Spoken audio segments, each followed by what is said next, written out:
Welcome to Man Does Tech, where I solve the problems you didn't even know you had.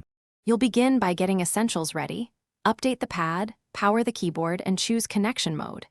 If the keyboard uses pogo pins, magnetically attach it so contacts align.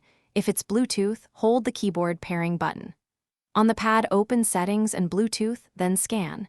You do this so the pad can discover the accessory and apply drivers automatically.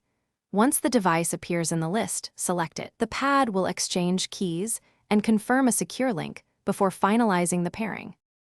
Once the pad and keyboard negotiate, accept any on-screen PIN or confirmation to finalize pairing. This verifies you control both devices. Then test typing, function keys, and backlight so you catch layout mismatches early. If keys feel wrong, go to System Languages and Input to set the exact layout and modifier behavior. This ensures shortcuts work and special characters match. Make sure keyboard firmware and pad updates stay installed. Keeping both current prevents driver issues and improves stability and feature support. Finish by securing the keyboard. Attach the cover or case so pogo pins stay connected, or place the Bluetooth unit on a stable surface.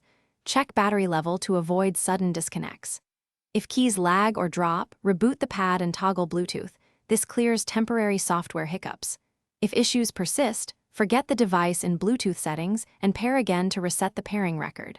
One key troubleshooting tip: low battery often mimics pairing faults, so always confirm charge before deeper debugging to save time.